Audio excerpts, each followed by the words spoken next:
expliquer pourquoi vous battez, quel est le sens de votre combat? C'est venu avec le temps. J'étais jeune, chanteur tout d'abord. Si je suis propulsé dans cette sphère politique, je ne l'ai pas choisi tout d'abord. J'aurais aimé chanter dans un climat de quiétude, chanter, composer sur la mort, sur la joie de vivre. Mais hélas, je ne veux pas rester indifférent, neutre au drame de mon pays. Bien avant cette montée de violence intégriste, j'ai été confronté à un pouvoir totalitaire qui m'a tiré dessus en 1988. J'ai reçu 5 balles de Kalachnikov, qui est une arme d'assaut, une arme dévastatrice, à bout portant. Mais à cette époque, quand même, j'avais foi, je me suis dit, la médecine avance d'une manière prestigieuse. J'ai gardé espoir. Mais quant à l'enlèvement du GIA, c'est tout autre chose. Chaque minute qui passait pendant ma séquestration était une mort supplémentaire. Quand j'étais dans les trous, dans les maquis du GIA, je ne savais pas qu'est-ce qui se passait à l'extérieur. Je ne savais pas qu'il y avait cette mobilisation, cette formidable solidarité qui a réclamé haut et fort ma libération. Ce n'est qu'à ma libération que j'ai compris. Donc c'est bien avant la montée intégriste, j'avais pris conscience de mon identité d'abord parce que je suis algérien, je me sens autochtone de ce pays, je suis berbère, je ne suis pas obligé d'être musulman, je suis laïque. Peut-être pour beaucoup, I like Algeria, ils vont dire qu'ils sont tentés, mais c'est volontaire, parce que je suis laïque. Et je me battrai pour ces idées. J'ai envie de vivre davantage pour encore divulguer, dire des choses. Mais si je dois mourir, comme vous l'avez dit tout à l'heure, pour mes idées, anyway. Vous perdez de vos camarades régulièrement, à chaque fois que quelqu'un tombe. Est-ce que ça renforce votre courage ou est-ce qu'au contraire ça amplifie votre peur et ça vous fait hésiter à continuer à avancer dans cette voie? Aujourd'hui, on est là pour parler du courage. Je ne sais même pas si j'ai du courage. Ou c'est de la témérité. Mais je pense qu'avant de parler de courage ou de témérité, moi j'ai foi en mon identité tout d'abord. Il y a des gens qui en font une religion. Moi j'ai foi en mon identité parce que de tout temps, on a montré un ostracisme à l'égard de cette culture ancestrale, de cette culture berbère qu'on continue encore à revendiquer corps et âme.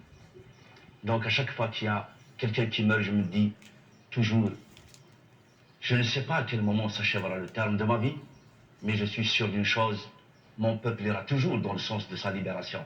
Donc ça me donne davantage de conviction.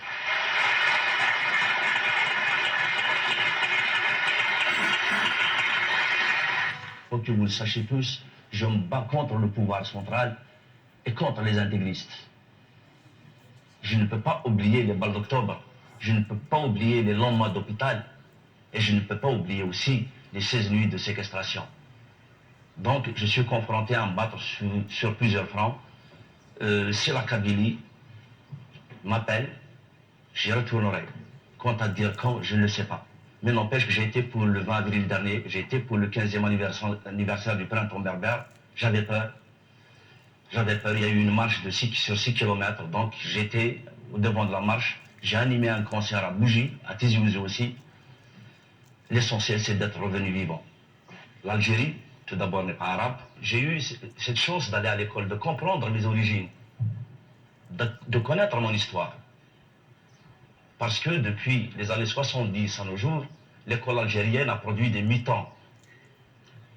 Moi, j'ai eu cette chance d'être né au milieu de la guerre d'Algérie, donc accessible à la langue française, que je parle à peu près, du moins. Donc cette langue m'a permis de découvrir mes origines. Je ne refuse pas les autres conquérants, les autres, parce que l'Algérie a ses diversités, ses différences.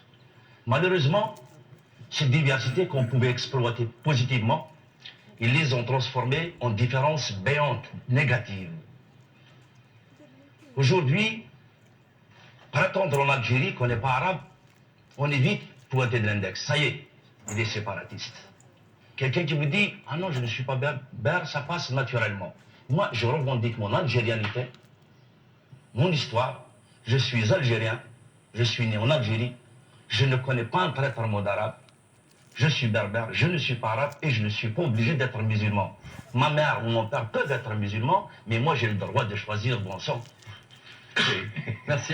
Le droit de choisir, c'est l'essentiel. تغلظ فني غادي نتهنى إلى خرط استعفى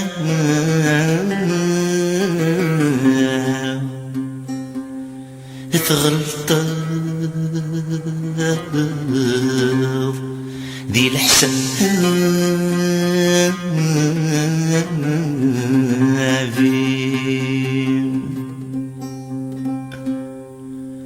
تغلظ فني غادي نتهنى لك مازال الواغ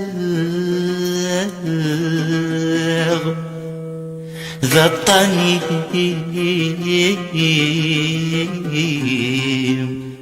يذيبين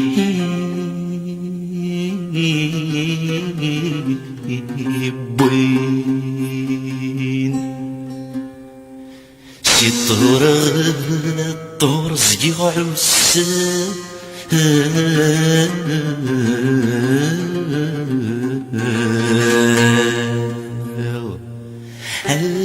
مجد السلاغ صمغي معك مدع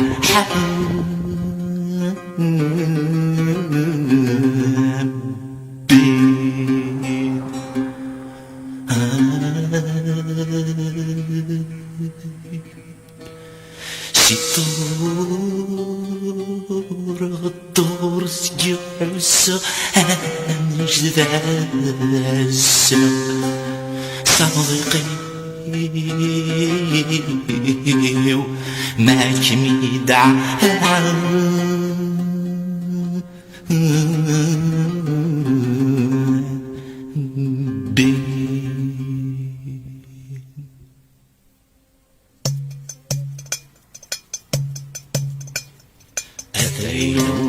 قبلي المرتان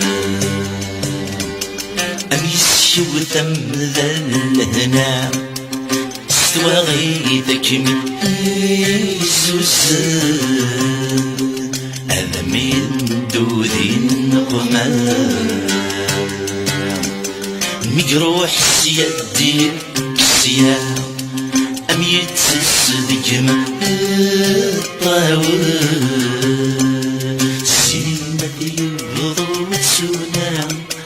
العقد انتي ستلوفا سني متي يهرب تسونا العقد انتي ستلوفا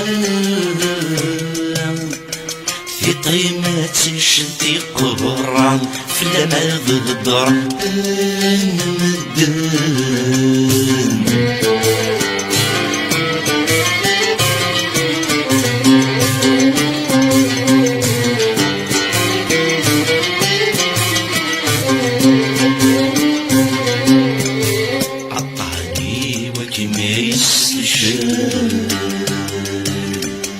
أصبر يذمم دفل التجميد يشرح القفلاس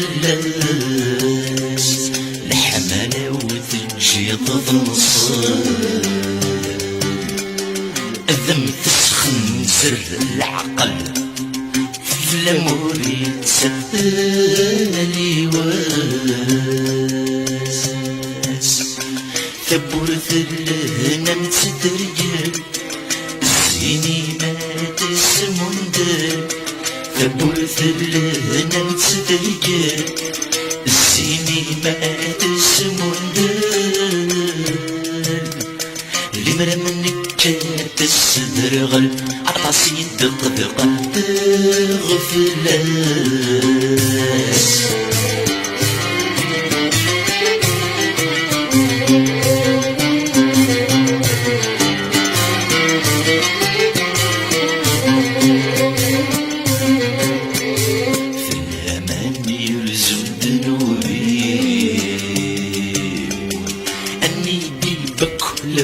بيني أثني سمير غفث ويتيم أكني انتظر الطاني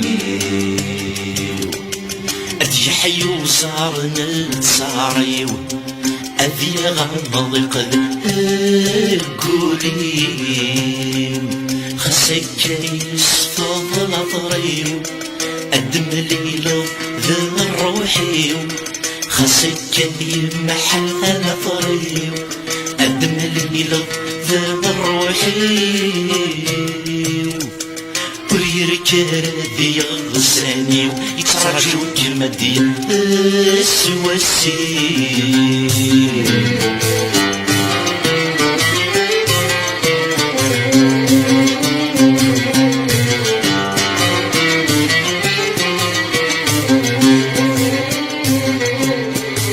سادي وظلمي جال دواشة للدن مقابل ما نطفى بريد غير ربي فاللي نادي كيف وند تمثال مثل ما ذي يبدو شوال أذني السعر قلوهي لحمة نبتجي ثمان مثل الصاغوني المحال الحمال وثجي ثمال مثل الصاغوني المحال هذا مدن شذتي مسحصال هتحفسل في رجيم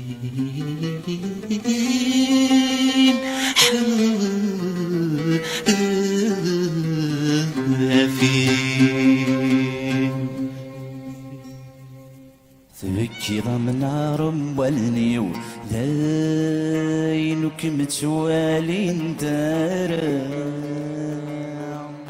الخضور شد غزاري يا قرصد يسمينا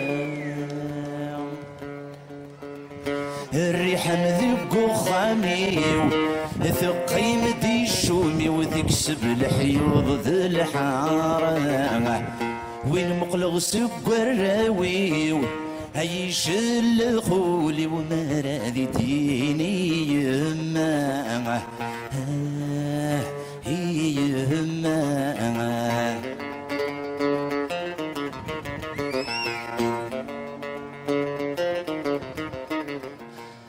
ثيد سمكراس سملغ يقوك ميل ساين طقن ذق ربي وما ثاني تجمع ساق غاشو يدقارن تسمسيت ما قارغ ما راثني تظل غسيل كل ما راد فغنا هزلي ضدس وشبلغ يا مكارس نملغ مكي تضرع ذي ما تسنى ذي ما تسنى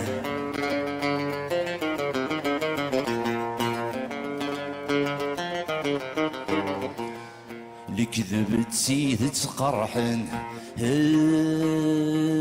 فقد ندر الحال ما زال لمر صغر ذي مطاون